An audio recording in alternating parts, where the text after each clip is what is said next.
All right, hello everyone, and welcome back to Daily Update, my 1000 Days Challenge. This is day 425. So let's get things started.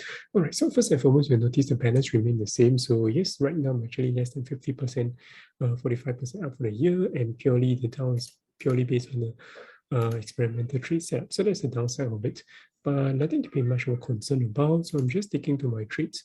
And other than that, if you're looking in terms of US market, I see them as a pullback right now. Definitely we could go on the lower low and already mark on clear levels a couple of weeks ago.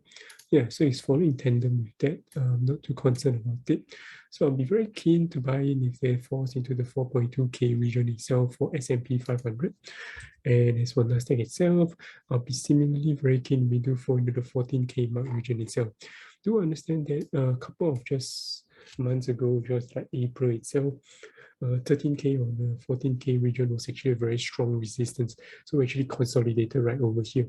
So even after this push up towards the upside, a very nice pullback to over here to find support will not necessarily be a bad thing. In fact, it will be a good and healthy thing as people take profit and more people will be more keen to step on board in that sense.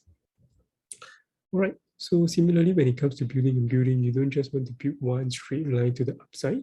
You generally want to build a structure where it's multiple left, multiple right. And the bigger your base, the higher you are able to build some sort of like a pyramid kind of structure in that sense. So you always need some sort of accumulation phase to give people some confidence and some strength when you build towards the upside. All right. And for ASH itself, one thing to mention is this downward trend line is getting less and less significance because previously break above and then now we break below, and then now we're trending near it. So if we actually do break and close below that, then I'll be removing this downward trend line because it will mean that the significance is no longer there. That's something to bear in mind. And finally, for QABA itself, I do see this as a potential consolidation or consolidation base where people actually accumulating it. So yes, a lot of time people will say that this is a bearish side. I do agree that it potentially could be, but if you look in terms of a bigger scale, in terms of weekly or monthly scale, like what I've drawn over here, the very strong key support over here. And even though the price is hovering around here, you can see that volume isn't exactly picking up.